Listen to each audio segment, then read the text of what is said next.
मणिलाल एक गरीब लकड़हारा था। उसके परिवार में उसकी पत्नी सिंदूरी और बेटी जूही थी। मणिलाल दूर जंगल में लकड़ी काटने जाता और उन्हें बेचकर अपना जीवन यापन करता रहता था। उसकी आमदनी इतनी नहीं थी कि वो अपने परिवार को सारी सुख सुविधाएं दे सके। वो लकड़ी काटने के साथ साथ उन लकड़ियों के कुछ खिलौने भी बनाता था। यदा कदा कोई उसके उन खिलौनों को खरीदता।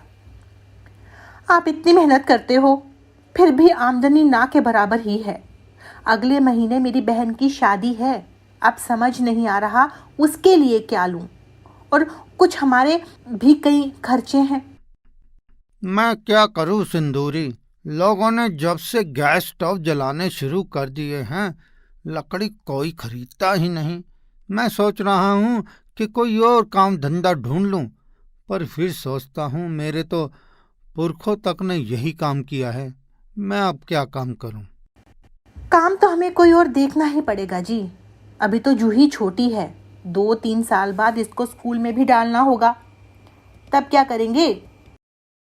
चलो, अभी तो मैं जंगल से लकड़ियां काटने जा रहा हूं, सोच लूंगा वहां पर काम करते करते। मणिलाल अपनी कुल्हाड़ी उठाकर जंगल की तरफ निकल जाता है। सिंदूरी अपने घर के कामकाज करके जमा किए हुए कुछ पैसे गिनने बैठ जाती है। ये तो कुछ भी पैसे नहीं जुड़े, मैं क्या करूं? माँ को मना कर देती हूँ कि शादी में नहीं आ पाऊंगी, पर माँ बुरा मान गई तो? हे भगवान, अब तू ही कोई रास्ता दिखा। अब वहाँ पर जाकर मैं क्या बताऊंगी कि मेरे पास इतने भी पैसे नहीं हैं कि मैं अच्छे कपड़े खरीद सकूं। तभी पड़ोस की एक भाभी उसके पास आती है। अरे सिंदूरी, मनीलाल भैया घर पर हैं क्या? नहीं, तुम लेट हो गई। वो अभी थोड़ी देर पहले ही जंगल की तरफ निकले हैं। कुछ काम है तो मुझे बता दो। अरे तुम्हें याद है, मैंने भैया से पिछले साल एक लकड़ी का घोड़ा बनवाया था। मेरे भाई का बेटा बड़ी जिद कर रहा है वैसा ही घोड़ा लेने की। पूरी मार्केट घूम कर आ गई हूँ, पर वैसा घोड़ा नहीं मिला। सोचा भैया से एक और बनवा लूँ। इसमें सोचने वाली क्या बात है, शाम को वो आ जाएंगे। मैं उनको बता दूंगी जैसा तुम्हें घोड़ा चाहिए बता देना, वो बना देंगे। हाँ हाँ, ये भी ठीक रहेगा। चलो ठीक है, मैं शाम को एक बार और आ जाती हूँ। आपका घर है भाभी, कभी भी आओ। ऐसा बोलकर भाभी वहां से चली जाती हैं। सिंदूरी जूही को गोद में लेकर खिलाने लगती है। चलो, एक खिलौना ही बिकेगा तो कुछ पैसे आ जाएंगे। शाम को उनके आते ही उन्हें ये बात बता दूंगी। शाम को मणिलाल लकड़ी बेचकर घर आता है और मुंह धोने के बाद, कितनी मेहनत से पूरा दिन लकड़ियां काटता हूँ और बाजार में जाकर दाम तनिक भी नहीं मिलते। दिल बिल्कुल खट्टा हो जाता है, कोई मेहनत नहीं देखता। फिक्र क्यों करते हो, सब ठीक हो जाएगा। हाँ सुनो, याद आया, वो पास वाली भाभी को अपने भाई के बेटे के लिए घोड़ा बनवाना है। वह तो मैं बना दूंगा, पर पड़ोस का मामला है, पैसे इतने नहीं मिलते। पर मैंने तो भाभी से बोल दिया कि आप बना दोगे। चल, तूने बोल दिया है तो फिर मैं बना ही दूंगा। कितना बड़ा बनाना है? अरे भाभी, अभी मैं आप ही की बात कर रही थी। ये आ गए हैं, बता दो आपको कितना बड़ा घोड़ा चाहिए। कैसे हो मणिलाल भैया? मैं ठीक हूँ भाभी, आप सुनाओ।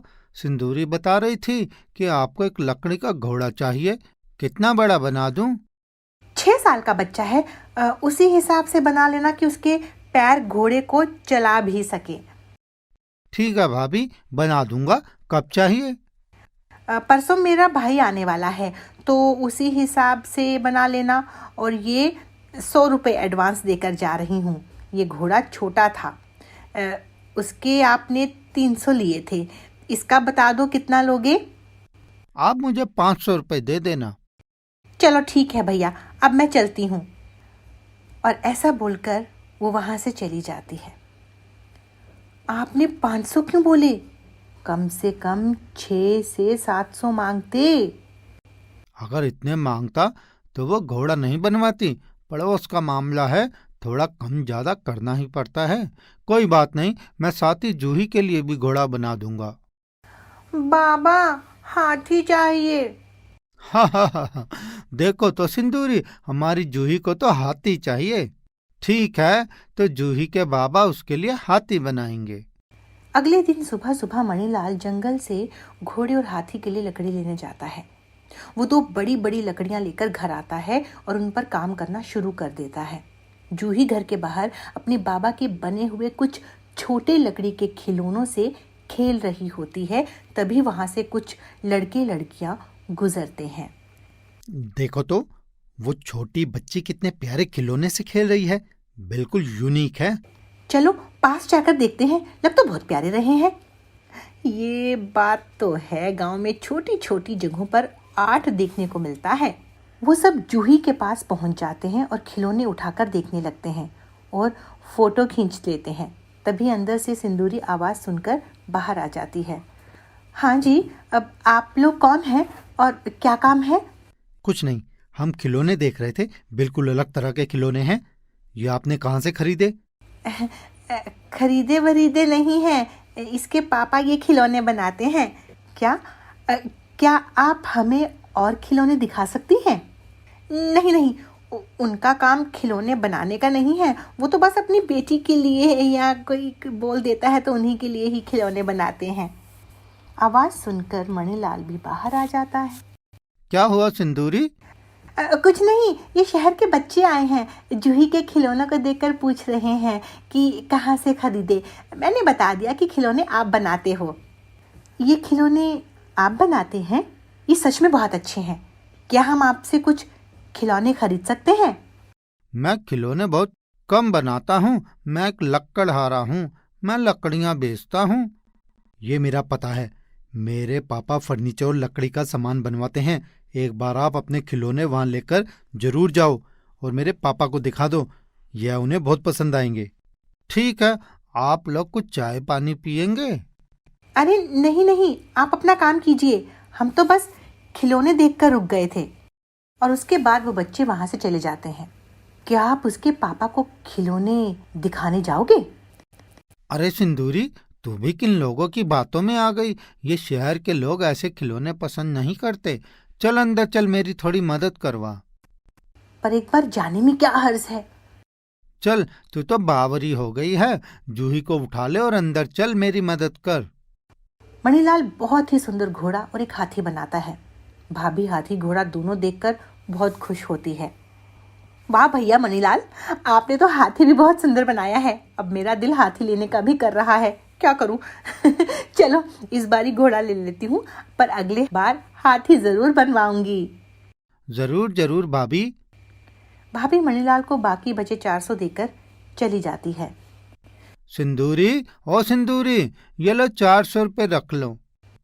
कितने दिनों से पैसे जोड़ रही हूँ, पर शादी के लिए पैसे जोड़ ही नहीं पा रही। ये मिलाकर अभी 1500 रुपए हुए हैं। चल, मैं थोड़ा और ज्यादा लकड़ियां काट लूंगा, पर तू अच्छे से बनकर जाना शादी में। और अगले दिन मणिलाल जंगल में लकड़ियां काटने जाता है। तभी कुछ जंगल अधिकारी उसे रोक लेते हैं। साहब, मैं तो एक गरीब लकड़हारा हूँ। लकड़ियां काट कर ही जीवन चलता है। जंगल से काफी समय से लकड़ियां काट रहा हूँ। फिर आज आप मना क्यों कर रहे हैं? अब तुम जंगल में लकड़ी नहीं काट सकते, क्योंकि यह जंगल संरक्षण में आ गया है। लगातार कटाई से जंगल में पेड़ लगातार कम हो रहे हैं। पर साहब, मेरी तो रोजी रोटी ही इसी से चलती है। जानता हूँ, पर कभी लकड़ियां काटते वक्त तुमने सोचा कि इस जंगल में और पेड़ भी लगाता जाऊं? तुम सिर्फ लकड़ियां काट रहे थे। मणिलाल अपना सामान लेकर घर वापस आ जाता है। इतनी जल्दी घर आकर देखकर, क्या हुआ? इतनी जल्दी वापस क्यों आ गए? सब ठीक तो है ना? आपका मुंह क्यों लटका हुआ है? एक गिलास पानी पिला, फिर बताता हूँ। जंगल का संरक्षण हो गया है। अब वहाँ पेड़ काटना मना है। समझ नहीं आ रहा क्या करूँगा। ये तो बहुत ही बुरा हुआ। और ये सुनकर दोनों उदास हो जाते हैं। एक हफ्ता ऐसे ही निकल जाता है। धीरे धीरे घर का राशन भी खत्म होने लगता है। मैं ऐसा करती हूँ, उन जमा किए हुए पैसों में से 500 रुपए आपको दे देती हूँ। घर का सामान ले आओ। नहीं नहीं सिंदूरी, रहने दे। वो पैसे तूने अपनी बहन की शादी के लिए रखे हैं। कैसे शादी? मैं अपना घर देखूं या शादी देखूं? तू भी सोचती होगी ना, मुझे कैसा पति मिला है जो मेरी इच्छाएं भी पूरी नहीं कर सकता। मैं तो ऐसा कुछ भी नहीं सोचती हूँ, भगवान खुद देख लेगा। पैसे निकालते हुए तभी उसकी नज़र उस कार्ड पर पड़ती है। ये कार्ड वही है ना जो उस दिन वो लड़का देकर गया था? हाँ, यह तो वही है। सुनो जी, एक बार वहां जाकर अपने खिलौने भी दिखा दो, क्या पता कुछ रोजगार ही बन जाए। सिंदूरी, जिद मत कर। बड़े बड़े लोग हैं, हमारे जैसे लोगों के खिलौने उन्हें कहाँ पसंद आएंगे। देखो जी, एक बार जाने में क्या हर्ज है, या तो हाँ होगी या ना होगी, बस। चल ठीक है, तेरे कहने से जाऊंगा। और अगले दिन मणिलाल कुछ खिलौने और वो हाथी जो उसने जूही के लिए बनाया था लेकर कमल के पापा के पास जाता है। वो दरवाजे पर कार्ड दिखाता है, अंदर से एक आदमी उसे लेने आता है। आइए आइए, आपके बारे में कमल ने मुझे बताया था और आपके खिलौनों की फोटो भी दिखाई थी। साहब, मैं एक लकड़हारा हूँ। आजकल जंगल से लकड़ियाँ काटना बंद हो गया है, इसलिए अपने खिलौने लेकर आपको दिखाने आया हूँ। हाँ जी, हाँ जी, हाँ, दिखाइए आप अपने खिलौने। और इतने यूनिक खिलौने देखने के बाद कमल के पापा मणिलाल को खिलौने बनाने का ऑर्डर देते हैं, जिसके लिए लकड़ियां वो खुद देंगे। और उस काम के लिए मणिलाल को 20,000 रुपए एडवांस भी देते हैं। इतने पैसे मणिलाल देखकर हैरान हो जाता है और अपने गमछे में उन्हें बांधकर खुशी खुशी घर जाता है। जूही की माँ, और जूही की माँ कहाँ गई? जल्दी इधर आ, तुझे कुछ दिखाना चाहता हूँ। क्या हुआ? आपने तो पूरा घर ही सर पर उठा लिया है। अरे तू घर की बात कर रही है, मैं तो पूरा गांव सर पर उठा लूं। देख तो सिंदूरी क्या है। और वो गमछा सिंदूरी के हाथ पर रख देता है। सिंदूरी गमछे को खोलती है और उसमें पैसे देखकर खुशी से रो पड़ती है। इतने पैसे कहाँ से आए? वहीं से जहां तूने मुझे भेजा था। अरे वो बहुत बड़े सेठ हैं, बहुत बड़ा कारोबार है उनका, देश में ही नहीं विदेश में भी। और पता है, उन्हें मेरे खिलौने बहुत अच्छे लगे और उन्होंने मुझे खिलौने बनाने का ऑर्डर दिया है। और ये देख, 20,000 रुपये एडवांस। भगवान, तूने मेरी सुन ली। हाँ सिंदूरी, तेरे विश्वास के कारण ही मेरा नसीब बदल पाया है। अब तू आराम से अपनी बहन की शादी में जा। सेठ ने बोला है वो मुझे हर महीने बहुत सारा काम देगा। ये सुनकर मुझे बहुत खुशी हो रही है। अब हम अच्छे से सुकून से अपनी बेटी को भी पढ़ा सकेंगे। हाँ सिंदूरी, मैं बहुत मेहनत करूंगा। तुम दोनों के लिए मुझे बहुत कुछ करना है अभी। और फिर मणिलाल खिलौने बनाने का काम शुरू कर देता है। कमल के पापा को उसका काम बहुत पसंद आता है और वो उसे नए नए ऑर्डर देता रहता है। इस तरह एक गरीब लकड़हारे की किस्मत बदल जाती है। मणिलाल अपनी फैमिली के साथ बड़ा खुश रहता है। बस करो मिताली, तुमने तो इतना बेकार का सामान खरीद लिया है। इसे तो घर में रखने की भी जगह नहीं है। और मुझे लगता है कि जो सारी चीजें ये तुम ले रही हो वो काम भी नहीं आएंगी। मैं रोज रोज मार्केट नहीं आती, एक ही बारी में सारा सामान ले लेती हूँ। और तुम देखो ना, कितने सारे अच्छे अच्छे ऑफर निकले हुए हैं। कितनी सारी चीजों पर तो डबल डबल ऑफर है।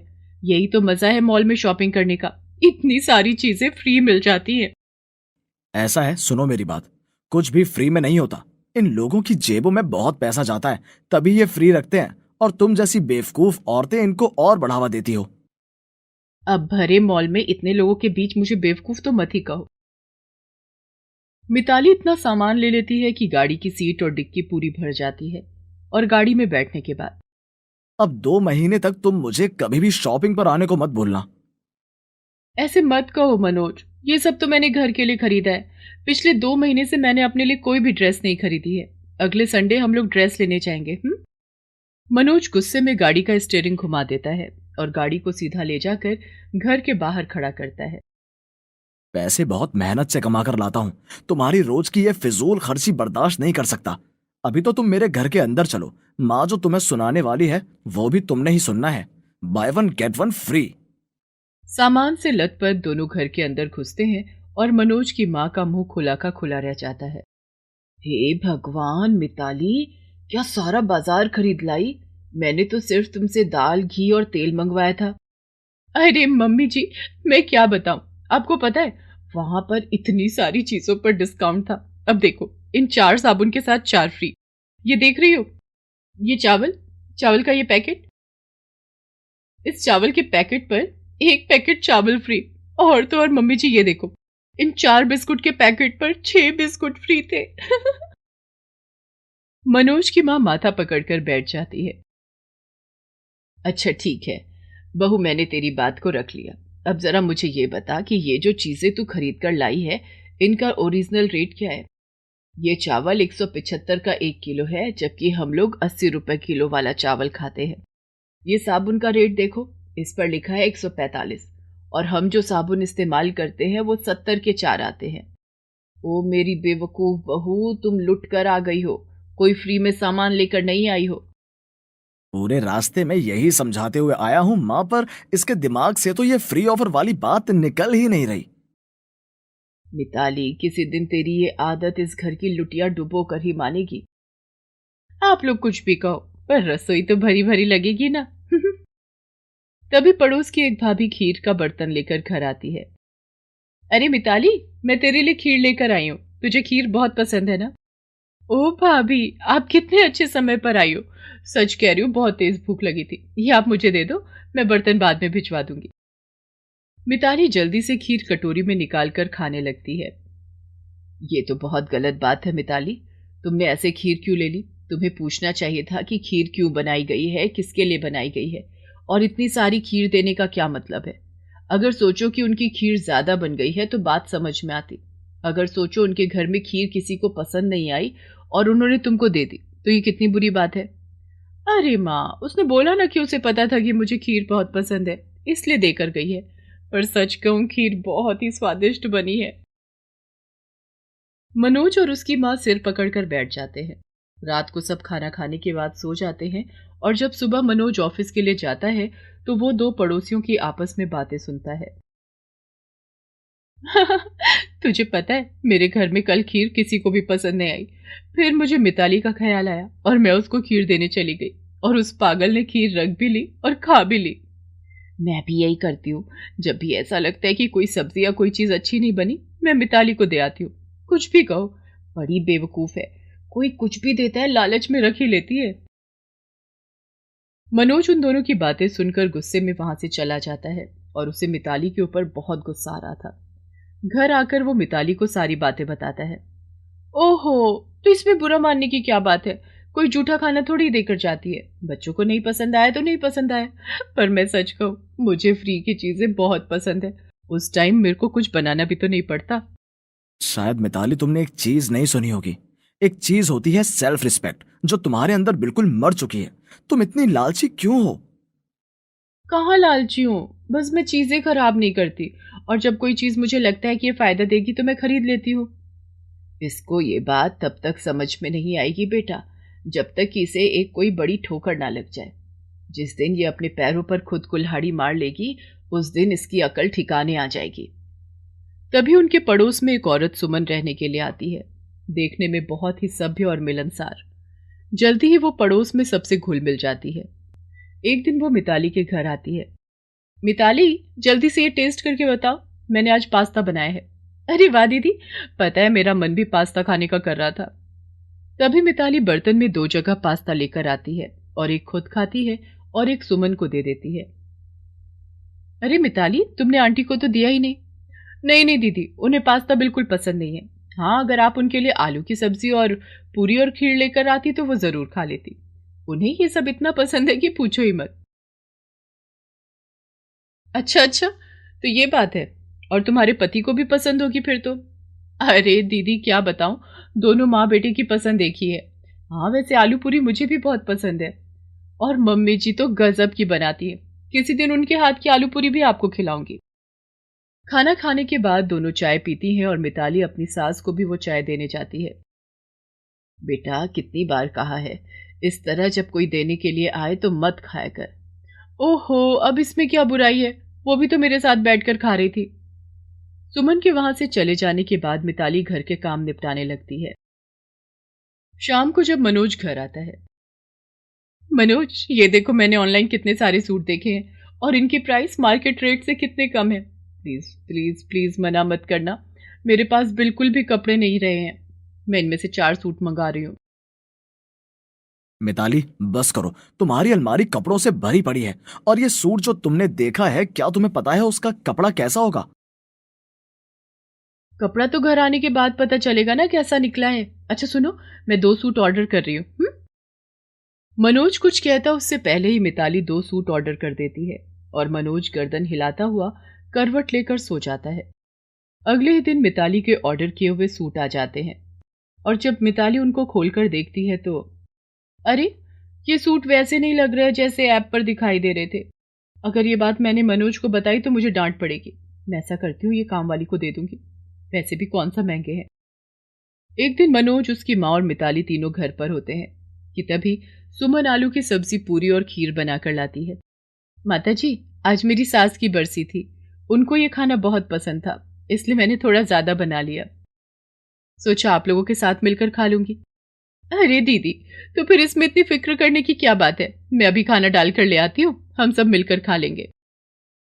पर अभी अभी मेरे भांजे का फोन आया है, मेरी दीदी का एक्सीडेंट हो गया है, मुझे उन्हें हॉस्पिटल में देखने जाना है, ये सारा खाना खराब हो जाएगा। अगर आप बुरा न मानो तो क्या आप ये खाना खा लोगे?